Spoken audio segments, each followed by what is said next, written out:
Hi, thanks for joining me in the Everything and Anything and a Bit Gay podcast. Today I have a fantastic guest. His name is Elias. He is a best-selling author. He is an intuitive motivator, and he has a really an amazing life story starting from when he was a child, a baby. And I want to just jump right into it and have him start telling us his story. So welcome to my show, Elias. Thanks, Zach, for having me. So, hello, everybody. Thank you for being here. My story is a little crazy. I mean, I have to tell you, it's a little crazy. If you were to look at my life and say, how did you, how did that happen? I guess I have to go all the way back to my mom and dad. So, Yep. my mom and dad both born in Chicago, Greek background. So, first generation here. My mom was born 1919 and Wow. my dad was born 1909. My mom had 5 miscarriages, and at 46 and 56, a relative, an in-law, came back from Greece with an adopted kid. And my parents got talking about, is this something that they would like to do? So they decided to adopt. My dad happened to work for the government for a short time. In his earlier years, and he hosted a diplomat from Greece. It was actually the foreign minister of Greece, and he actually was my godfather, but he helped move things along quickly. So everything for my parents just lined up. Wow, that's amazing. Whether you call it synchronicity, whatever, you had to have people come to the house and check out what they look like and what the house Yep. looks like and all that stuff. We had to get a Greek priest to sign off on things and just so many different things. Anyway, my mom and dad won a trip to Korea and they traded it in for a trip to Greece. Even the trip to Greece, my parents got called up to the um where they give out the tickets, whatever it's Yeah. called. And they got bumped up to first class, which was crazy, crazy. So my mom the night before had a dream that she would find a baby in a blue crib with a white dove painted on it. Outside the orphanage was 2 stone pillars and 2 stone doves. And she didn't Oh, think anything wow. of it. And she was like, okay, this is an interesting dream. And uh, they left and they went to Greece and they went to so many different orphanages and they Mhm. were looking for kids 5 and over. Well, a lot of the kids had either there was some physical illness Yeah. or deafness or something, and my parents being older, we can't we can't do Yeah. that. Can't care Uh, for that at that age. Yeah. and they wanted 2 kids. So they're driving through Greece, and they were kind of disappointed because this was like 3 days of looking. Yeah. They drive past an orphanage, and my mom said, "Stop the car." And the lady says, "No, this is for kids 3 and under." And she said, "Please stop the car." She gets out, and the way that my mom Mm. tells the story, 2 stone pillars, 1 stone dove, and this beautiful brown beige turtle dove, as my mom said. I'm like, we call that a pigeon. But okay, brown turtle Yeah. dove flew on my mom's shoulder and went off. And then they walked into the orphanage, and there I was in the center row, all the way back by the window, blue crib, white dove Mhm. painted on it. So do you So think my your mom maybe had a little bit of, like, that intuitive nature as well, it sounds like? I mean, how else can you explain that? Right, and I think, Zach, we all do. Every single one of us is born intuitive, we just don't tap into it, and I can Mhm. talk about that in a little bit, but it is so imperative that we trust that skill, or that people call it a gift.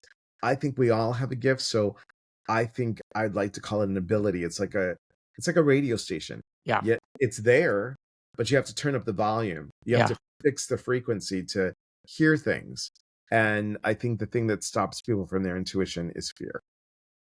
And fear of success, fear of failure, fear of judgment, fear of being wrong. Yeah. Um, so many things. And that's why I do the stuff that I do. That's why I wrote the book, Changing the FU to Thank You, How to Flip the Script and See the Gift. And it's basically a mindset. And principal. and how were your parents growing up? Do you feel lucky to have Oh my had them? Were they the best parents you ever could have? They were amazing people. I mean, 46 and 56, Yeah. and I was 18 months old when I was adopted. I did not learn how to walk. I didn't walk because I was in 5 foster homes before 18 months old. I don't know if I was loud, if I was crabby. And that feeling of being unwanted is so trapped inside that. That's Mhm. why my picker of all the people that I dated was always off. I was a Yeah. people pleaser. I was a control freak. I was a nurturer, an empath, an intuitive, a fixer, and a perfectionist, all wrapped in one because I always felt unwanted, even though my parents Yeah. loved me like nobody's tomorrow. Um, And they, I mean, at 56, you're starting to think about retirement, not necessarily thinking about adopting a child that's 18 months old. So they're amazing people for doing that. I mean, that is I know, so amazing. I look back and I think, okay, I just turned 60 2 days after Christmas. So I am now 60 years old thinking of what would my dad be like at 60. Yeah. And that means my dad had a 6-year-old at 60. And I was like, oh my God, that's crazy. Yeah. That's crazy.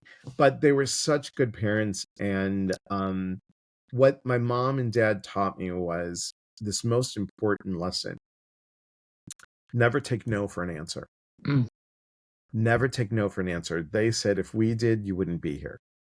Everybody told them they were too old. Yeah. They were too old to have kids. So that's how my story started. That's an amazing start to your life. So, I mean, Thank you, thank you. And did I, just but to ask you a little bit about, like, do you know, like, who your original birth mother was? Were you ever curious to find out who she was?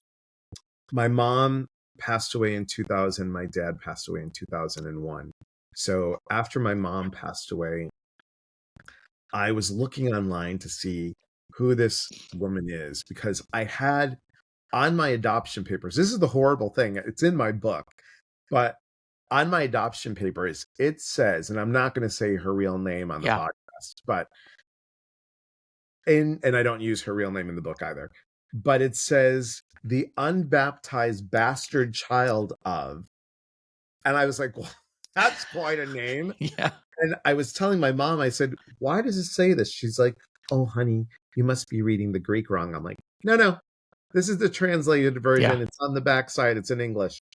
And that's how they saw me, as the unbaptized bastard child. I didn't even have a name until my parents Oh, adopted me. wow. So this whole feeling, this under feeling of being unwanted, being not good enough, it's just it made me really understand everything that happened in my life and how it started. I even at 6 months, my mom was pregnant with me when she was 20. She Okay. was married.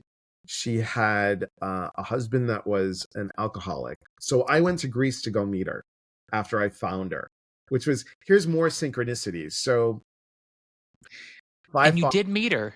I did meet her. My mom Okay. had 5 miscarriages. I was in 5 foster homes.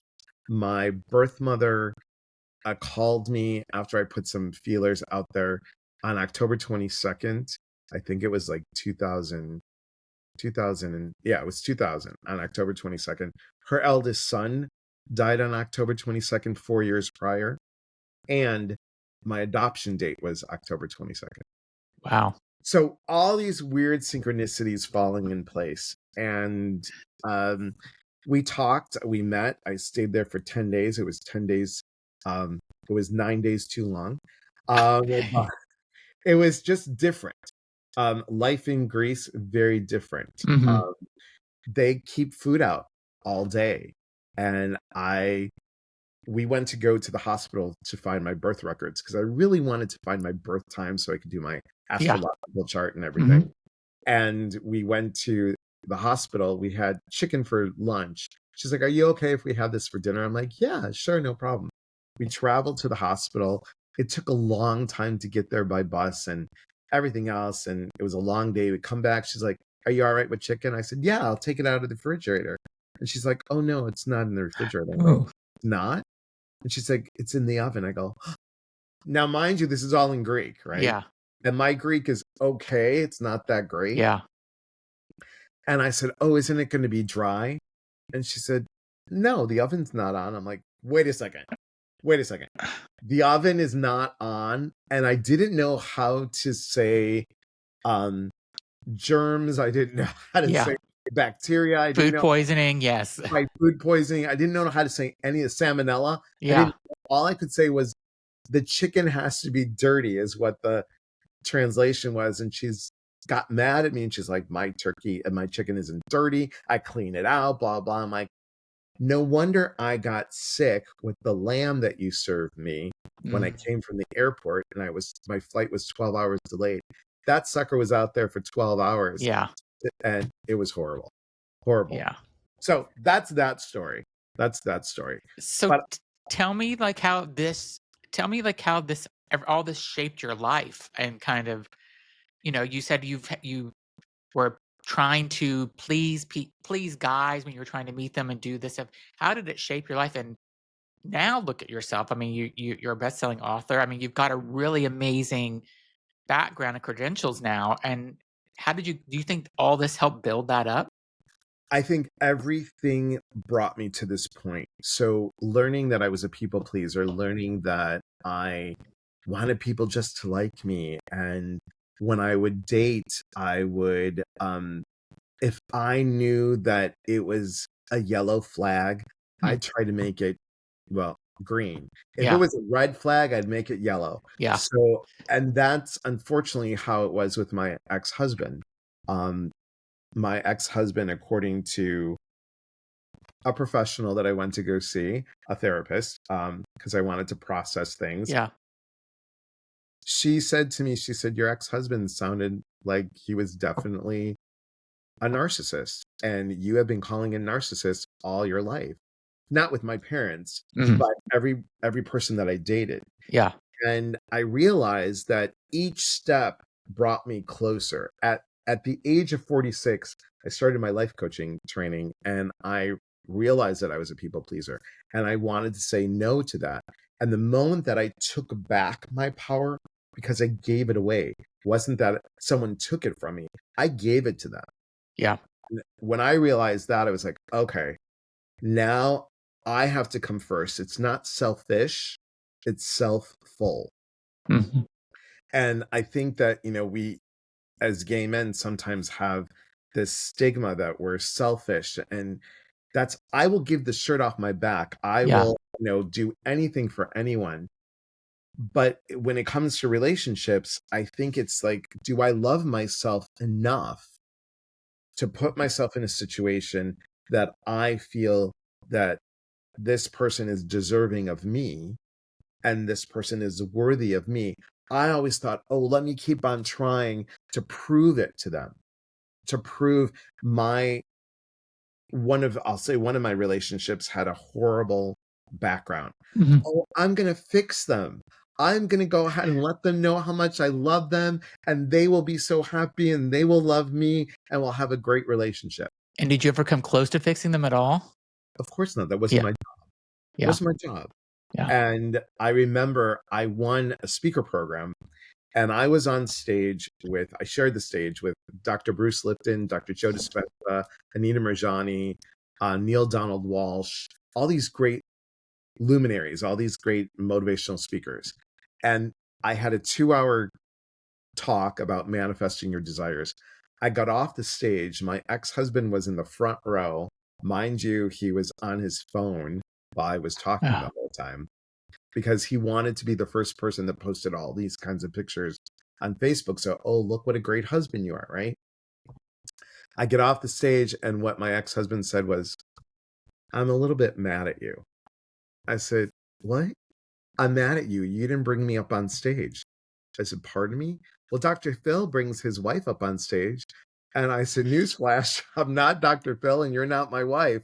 So, and he literally looked at me and he said, I am so mad that all of your dreams are happening and mine aren't. Oh, wow. And that was November of 2019. Is that when something clicked with you? Like, It clicked. It clicked. I knew that all the excuses that I made for my ex, all the chances mhm, that I gave my ex when I knew the wedding day.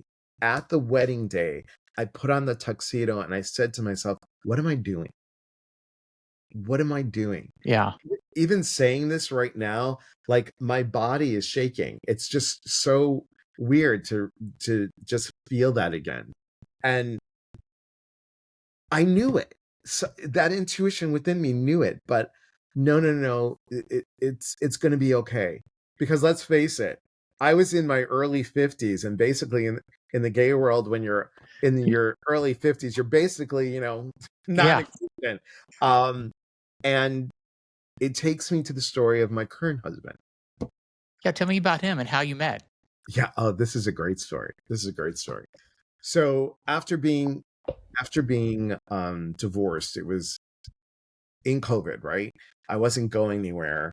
Um, and I was doing workshops online, and I was like everyone, we were online Yeah, talking, talking, talking. And I did guided meditations every day for people, and they just loved it. I mean, it was really a good thing. And yeah, that showed me how I could do things. It didn't have to be scripted, it was just off the cuff. And I loved it. And it gave me a lot of practice. So I stayed in Illinois for a year after the divorce. And when I won the speaker program with Celebrate Your Life, I got to go to Skamania Lodge, which is in Stevenson, Washington. It's a beautiful place. And okay, that's where we got married. okay, And I fell in love with it. I fell in love with Washington State, the trees, the mountains, the ocean. It was just yeah, beautiful.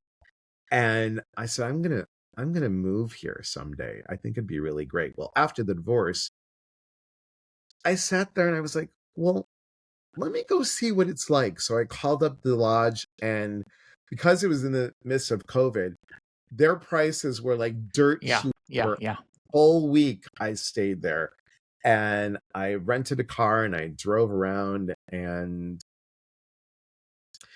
I was like, yeah, let's just do it. Let's just do it. So April, I made the decision.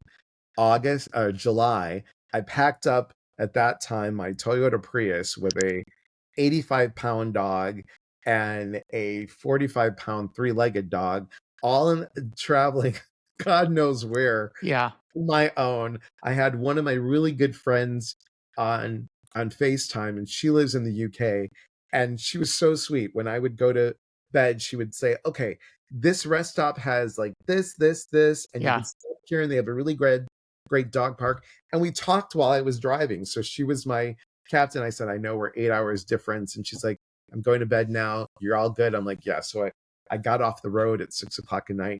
Meanwhile, the phone rings, and I said hello, and the person's like, "Hey, Elias, it's so and so from the townhouse that you're renting.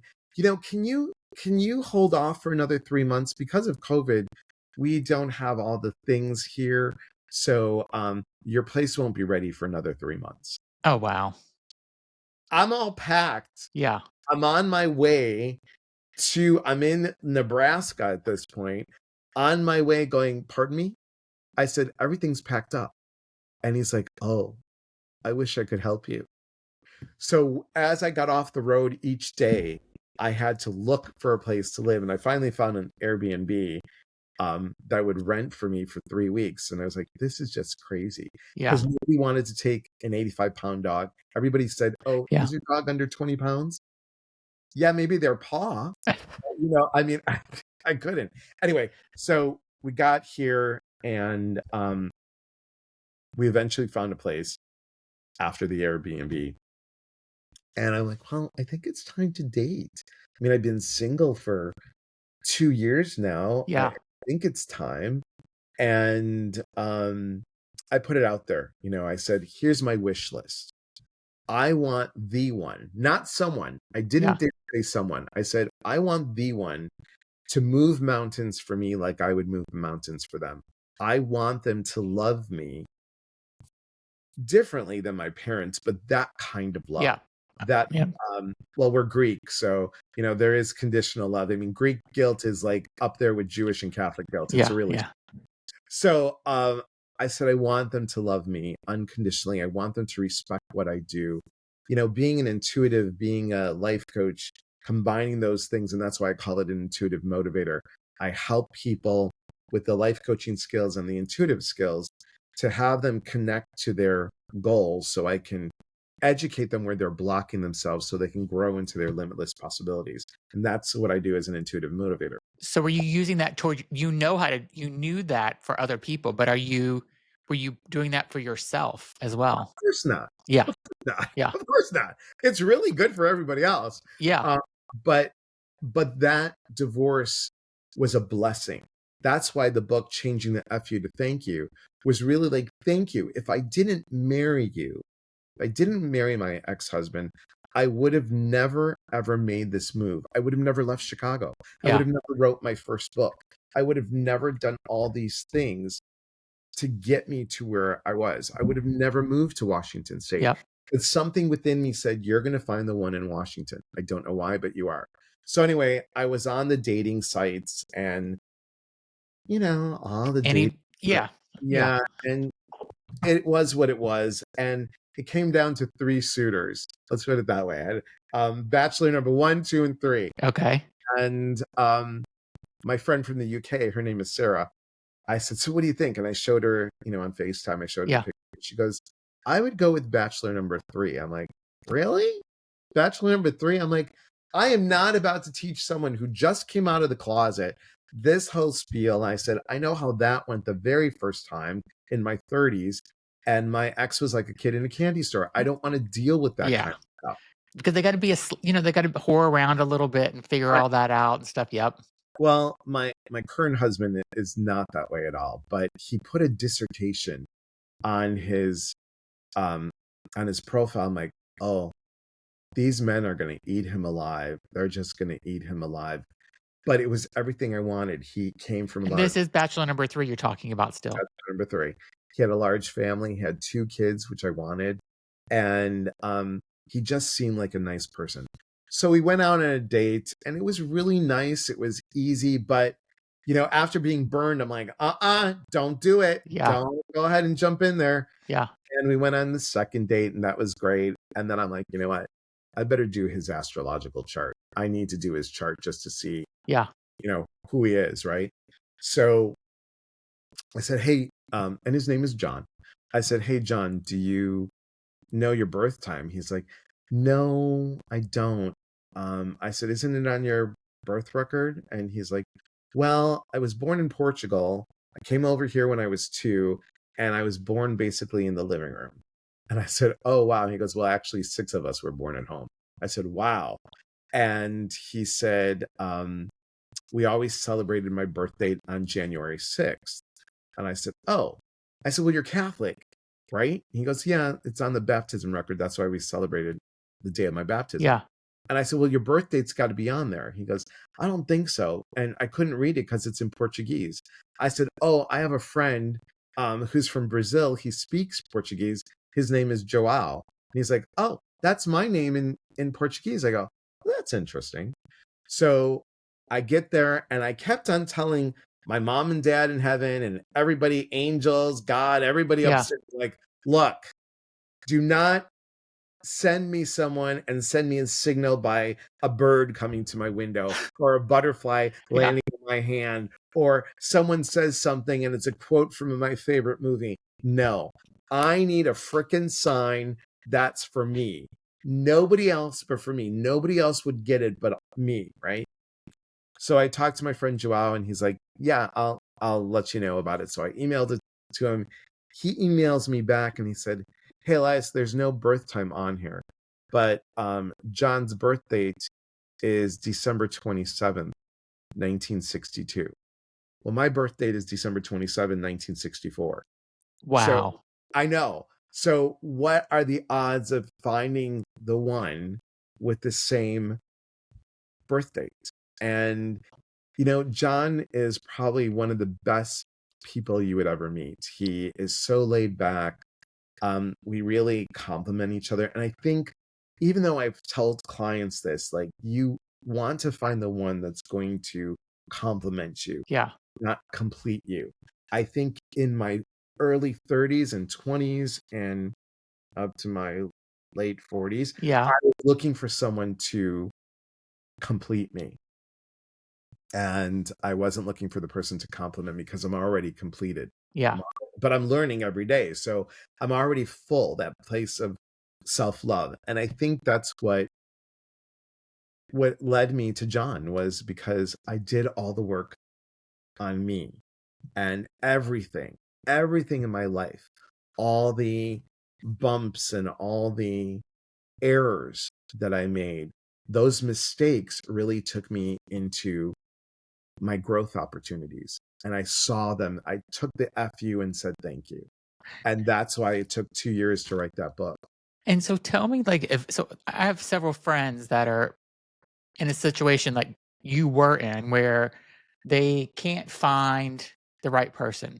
They go on dates, they've tried every app you can think of. It's a disaster, it's a one night stand, it's they stop calling, they go get ghosted, like anything you can think, all those typical things that happen whenever you're looking for someone. So is I mean, kind of what's your advice for someone like, I mean, you found somebody and did you manifest this? Did you just kind of like tell me about like what got you to the point where bachelor number 3 on this app was the one? I think like I said earlier, it's all about, I deserved Mhm. and I was worthy of I didn't settle. And I went on, um right before husband number 1. I was a dating freak. I would go on dates. I would not meet for a drink. I would not, meet for dinner. I wouldn't meet for anything but coffee. I would go to coffee, and I had the kahunas to say no to somebody where normally I would say yes. Okay. And I think that was, and I did it respectfully. I remember a gentleman who I was really excited about, and this is what I would suggest. We text first. I had to have a phone call. I wanted to hear their voice, and being an intuitive, I wanted to see what I could pick up, like, is Yeah. it a good vibe, is it a bad vibe? And I was really excited about this one gentleman. And I kid you not, Zach, I went on 25 dates in 1 month. They Wow. were all yeah, it was That's a crazy. book right there in itself. It is, it is. I have many more stories, trust me. And this gentleman walks in, and I'm looking at this guy, and I'm looking at this guy, I'm like, "Oh my god, this is my date. This is my date." He does not match his picture. His picture was, like, 25 years ago, and I'm looking going, "Hell no. Hell no." And, I was like, "Well, you were in community theater. Let's go ahead and go for it." So he's smiling, he's coming toward me. I'm trying to have a serious face because I'm laughing inside because I know what I'm gonna say and what I'm gonna do. Yeah. And he's like, "Elias?" I said, "Yes." And he said, "Hi. Hi." I'm like, "Hi." And he said, "I'm so glad to meet you." I said, "I'm sorry, your name is?" And he goes, Tom from Match.com." I said, Tom, I didn't recognize you. Oh my God." And he's like, I know. I go, "That picture that you had, oh, I know. It's an old picture." In my head, I'm like, "Yeah, from 25 years ago." It's Yeah. an old picture. And, I couldn't find a new picture that I Oh, come like. on. So he grabs his coffee, he's sitting down, and he's like, "So tell me more about you." And I said, "Well, Tom, I will tell you this. To start a relationship, the very first thing is honesty and trust. Yeah. And I appreciate you being here today. I appreciate you meeting me. I don't appreciate you lying." Yeah. And I said, "We're starting off that way. So I wish you all the best. My advice is get a new picture. And I'm going to go back to my work. And you have a great day. Thanks for being here." Normally, Zach, I would have stayed. Yeah. stayed and I would have been like, oh, let me give them the chance. No, I deserved better. Did I- he lie about his age too? Because at 20, 25-year difference in a picture. I mean, whenever I was, I mean, when I was in my 20s compared to what I am now, I mean, that's a much different looking 25 years ago. right, exactly. So he said he was in his 40s. And, you know, I look in the mirror and I'm like, do I look 60? You do not look 60. I'll just tell you that right now. So you Thanks. know, Greek don't crack. yeah. But so I mean, I could pass. I think I could pass for in my 50s. I Totally. think you could pass in your 40s. Oh, thank you, thank you. You are now my new best friend. So I thought, okay, well, some people just age Yeah, differently. Oh no, this was like the crypt keeper came walking in. It was bad. It yeah, was really bad, and it hurt my feelings. And then, but what I realized was I deserve better. And that gave me the impetus to keep on going and saying, okay, if you could do it with this one, you can do it with the next one. So for example, if they didn't want kids, they said they wanted kids, but I said, so tell me about your feeling. Well, I put that in there, but I really don't want them. Ugh. So, So you was he know, looking for hookups only? Is that kind of what he was probably looking for? Because if he wasn't being honest, he can't start a relationship like that. well, and I think that's the problem with, I shouldn't say the problem. That is a situation that needs to be looked at in the Mm, gay world. I am doing a retreat in April in Iowa, and it's called Finding Love in a Gay Man's World. Dot dot dot. It starts with self, yeah, and it's about, are you worth finding it? Because I think I'm going to speak for myself as a gay man. I always felt like I was second class, and then you add that intuitive piece. yeah, There you go. I mean, if I was to say, yes, I do psychic medium stuff, but I don't want to be known as a psychic medium. I want yeah. to be known as a motivational speaker. And the moment someone heard, oh, do you talk to my relatives that are dead? And now I'm being shunned. I mean, I don't know what your experience is, but even in the gay world, I was on an app and I told my husband I was on this app. We were still dating at that time. And I said, I'm on the app for gay men solely to be friends Hmm. and to work my business, to really say, Hmm. hey, let's really talk about what community means. Yeah, Why are the husky men being um talked about by the butch, yeah, really muscular guys? Why are we degrading every single community within our community? yeah. Are we born to be mean sorority girls trapped in a gay man's body? I mean, what Yeah. is that all about? So I don't know how we can find unity in the gay men's world without, well, this is what they did in this generation. They just slept with somebody and went from there. I'm not saying that a one night stand can't turn into marriage. I'm not Yeah. saying that. But I'm saying, what are we afraid of that we're not looking in our heart? What are we afraid of being judged? What are we afraid of being vulnerable?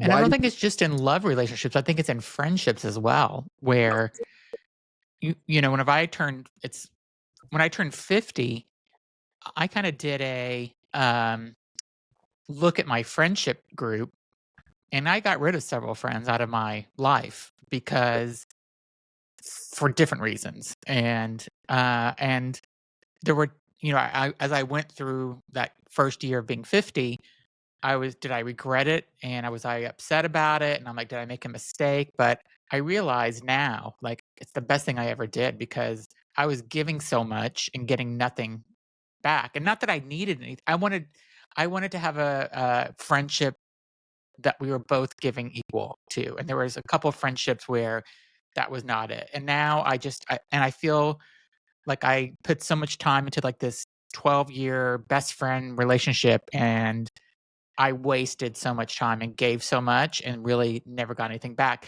And what happened is that moved to Dallas.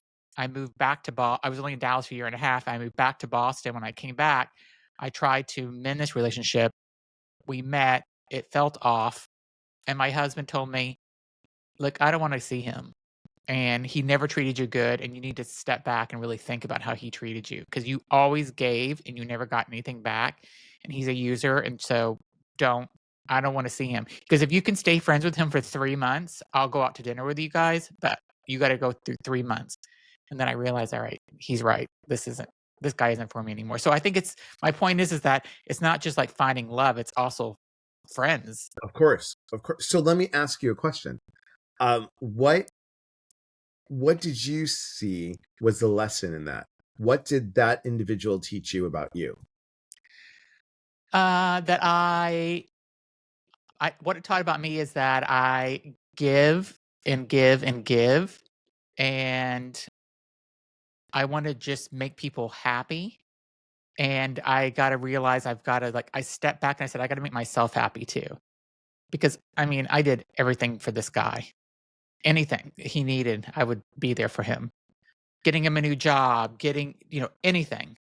And, it was just never there was never a thank you, there was never and I wasn't, like, looking for him to have put me on a parade float and put me around Boston saying, "Thank you, this is the best person in the world." But a nice kind of thank you. But what did it is when I moved to Dallas, and I was living there for about 6 weeks, and he sent me a text saying, "Oh, before you leave Boston, can we go out to dinner?" I'm like, "I left 6 weeks ago. You're supposed to be one of my best friends. You didn't even I mean, this is like you're Right. too worried about other things about we were working at the same company, and I got him a job, and I'm like, you're too worried about trying to get the stuff that I left behind at my job to try to boost your career, and I keep telling you, you can't do that." So, anyway, I could get into that's a whole nother episode, but yeah, I mean, I learned a lot about that, and I just won't I think I'm very cautious about who I let in my life now as friends, and I I hear you. I almost wanna say, like, I have closed my friendship circle in a lot of ways. I need to open it up a little bit more because 'cause I'm not meeting, like, people, and when you're in your, 50s, it is I'm not going out to bars every weekend and Right. doing all that anymore, so it is harder to meet, but people and I did try the Bumble BFF app. I just actually just got off of it because I've been in a relationship for 26 years, and I said, "I am not looking for hookups. I'm not looking for any of that. We're monogamous, unless you're Shawn Mendes, I'm not breaking my marriage." So, and and and so literally like on Friday, I said, I'm done with this. So I just deleted the app because it was either I could tell people were not being honest about who they were also, but Sure. also it was just like a continuous like, yeah, I want to text also to get to know who you are, but I don't want to text for 3 months. Exactly. Oh my God. Yes. Yes. I'm not And looking for like a pen pal. Like you live 3 miles from me. Let's meet for a coffee or meet for happy hour or meet for just in a park and sit on a bench for a half hour. people are afraid. People are afraid. And I think what happens, at least I'm going to say from my experience and from the clients that I've had, we get stuck in. So what I did with the book is it's a workbook. And I base it on the mindset principles. Okay. Each letter stands for something. So I think most most of the people that I came in touch with, whether they're straight or gay, get stuck in the mistakes. So mistake, intention, improvement, never give up, being determined, seeing yourself successful, and elbow grease and embrace and treat yourself. So it's all mindset. Okay. I think we get stuck in the mistake Mhm. section and Yep. we don't move from there. We don't move out of there. And if we're still saying, oh, I should have, could have, would have, and why didn't I do this? We're constantly like a hamster on a wheel repeating Yep. that. I agree. Yep. Once we can say, all right, that happened for me, not to me. So we're not playing a role that gets us down, and I hate to say the victim role, but we're not victimizing ourselves, and we're really saying, okay, this was an opportunity. Did I take the opportunity to learn something? What's my intention? What am I setting my intention? And how am I going to improve in that? And once we move into that piece, like my parents did, you Yeah. can never give up. You just keep on going until you get your yes. If someone gives a no, instead of them, giving them finger, you're like, thank you for the no. Thank you for the no. And you move into being determined. I am going to be determined to find a friend, to find a Yeah. relationship. I am seeing it as successful. When this person comes to me, this is the kind of relationship we're going to have. This is what I'm wanting, and it's going to be ebb and flow. Yes, there will be bumps, but maybe day 5, that person needs 70% and I only need 30. But Yeah. then day 9, I need 70. It's a balance, right? And then you have to put the work into it. Yeah. And then you have to acknowledge the work that you've done, not like, I've done all this work and now what? Well, no, you've done this work, and is the person showing up for you? And then you treat yourself. You're like, yes, I did this. And I had to go through this whole stage in many of the different relationships in my life. Didn't realize it because I would get stuck in one place. Mhm. But finding John allowed me to go through that, and then it allowed me to say thank you to my ex-husband instead of F you. And all that stuff. Even I've had narcissistic relationships Yeah. through a lot of my life, even friends where, like you, and you don't look in your 50s, by the way. Thank you. So it's really understanding, would I treat that person who's my best friend, would I treat them with respect and kindness? Yes. Am I treating myself as my best friend? And if you're not, my question would be, why aren't you? Yeah. And do you have a lot of people that you talk with that are stuck? Either they're looking for love at, like in their 40s, 50s, 60s, or still looking for that group of friends. Both, Yeah. both. And unfortunately, Zach, um, a lot of them, there's a few gay men, but most all of them are straight women. Yeah. Oh, really? They're Yeah. mostly straight women, and they feel safe with me as a retreat facilitator and as a workshop facilitator. They feel safe with me. Yeah. I show up vulnerable. I show up like, I'm like, here's what it is, guys, and I'm going to tell you what I went through, and I'm going to tell you the rawness of it. Being in 5 foster homes before I was 18 months old, having my birth mother, which I forgot to share this, when she was 6 months pregnant with me, she wanted to end it. She wanted to end it. She was going to take the 1.5-year-old herself and me, obviously, Oh, in her stomach, and just go into the Grecian ocean and be like, we're done. And think about what that does to someone psychologically in utero. yeah. We're finding that so much happens in utero that we're not aware of. And, I can go on the woo-woo aspect and talk about past lives and talk about all that kind of stuff. But in this current life, that set me up for it. It set me up for needing approval. Yeah. And being gay, needing approval, not only from straight people, but also within my community. Hmm. And where do I fit? I'm not the person that's going to go to the bar every weekend, even though I did. I'm not, and it didn't feel right. I'm like, I'm not going to find anybody here. Yeah. Why am I hoping that I'm going to? So And do go you ahead. feel like you have a good friendship circle now that you found John, and and do you feel like your life is kind of complete in a lot of ways? It is very well-rounded. Let's put it Good. that way. I think that when I'm online and the people that have I've had people that have come to my retreat. So coming up well, I'm going on a retreat. I'm facilitating a retreat in Florida at the end of January. The big retreat, we're doing the gay men's retreat the beginning of March. I'm doing a huge retreat at Skamania Lodge where I got married at. And that's going to be a sound healing. That's going to be Oh, energy awesome. cord cutting. And the sound healing is different. It's not like gongs and Yeah. singing bowls. This is Chilean based. So every participant is really doing something. It's not like we're all one person like doing all these instruments. All the people are either have rattles or they have drums. and it's phenomenal. It's Yeah. just I if I could do a retreat like this every month, I would. So we're going to do that at the end of March. But that particular retreat will be my 54th weekend retreat. Wow, that's awesome. And I love it. I love seeing the change. We've had a woman that's been with me since COVID. She has been on 9 retreats. And she's like, Elias, I'm a junkie. I love this. I love the relationships. When I started doing retreats, it was just with gay men. And I have to tell you, that group shifted to a combination of gay and straight people. And that second group has been friends since 2010. Wow, that's And amazing. And it's are they from all over the country or world or where? all over for the all over from all over from the States. I've Yeah, had a couple people. We just did our first retreat last year.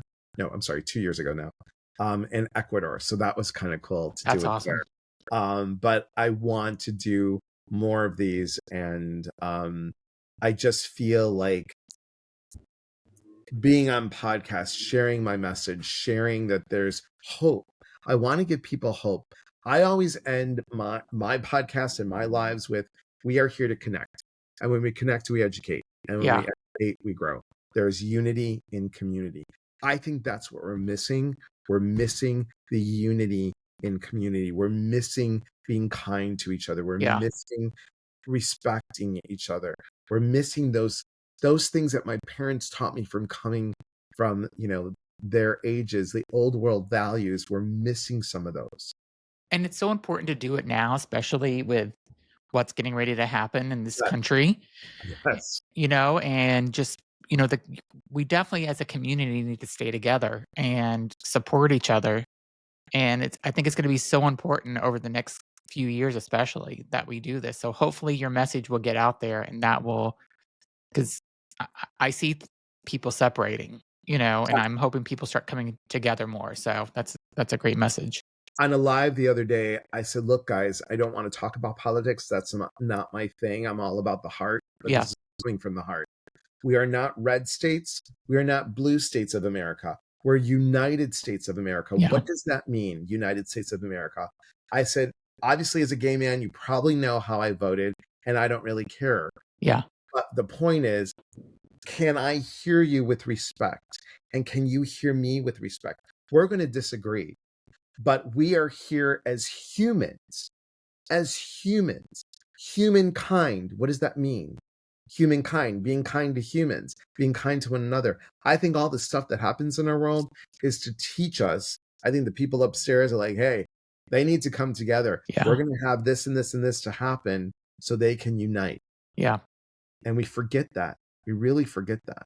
And so are you doing life coaching with people as well, like individual life coach? I do individual life coaching. I do group coaching. Group coaching's fun because, it's usually a workshop. I'm doing a workshop, a very free workshop on January 19th. It's called The Woo Woo World and You. And I'm teaching people that it's not just about psychic development. I mean, here's a part that people don't teach, I feel. You can have intuition. You can I see things, I hear things, I feel things, I know things. That's great. My part is, what about the self-development? If you're talking smack about yourself, you're like, well, Elias, I'm not getting that clairaudient piece. Well, yeah, because you're listening to yourself, talking crap about yourself. So that's going to lower how you feel, and you're getting stuff superficially. I want to go deep. I want to go to the point where, I'm not saying, and here's the other thing that everybody needs to know, no psychic, no medium is 100% accurate. Yeah. Nobody is. Nobody is. So I can say in my past, I'm like, oh God, I don't want to be wrong. Oh, Yeah. I'm not going to say it. Because I didn't say it, that was the answer. I was like, crap, I should have said it. Now it's like, if it's wrong or right, it doesn't matter. This is how I'm sensing. But it's because I've learned to love myself better. Yeah. That the intuition has increased. That's awesome. So, yeah. So can they find all of your workshops that you're going to be doing on your website? They can at eliaspatras.com. Okay, so just so if anybody, I'll put it in the description of the podcast, but it's ELIASPATRAS.com. So check it out. His book is called Changing. Oh, there it is. Changing the FU to Thank You, and how to flip the script and see the gift. So that is, and it's a bestseller. So I will. Is it? It's on Amazon, I'm assuming. Here's a great thing. I was like really super pumped. It's on Amazon. It's obviously on my website. If they Yeah. buy it on my website, I'll sign it. Amazon. It's on Barnes and Noble online, and it's also at Walmart online. I was like, Walmart. what?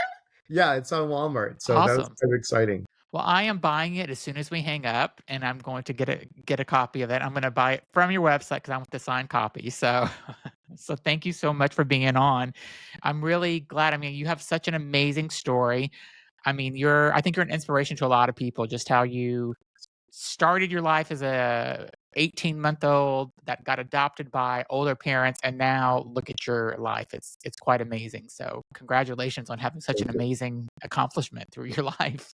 Thank you so much. I appreciate it. Thank you so much for having me on here. Yeah, it was Thank so great to have you. So thanks for being on. Everyone, be sure to follow the podcast and leave some comments on what you thought about the interview with Elias. And again, his website is eliaspatras.com. It's ELIASPATRAS.com. Thanks everybody for listening. And thanks again, Elias. Thanks.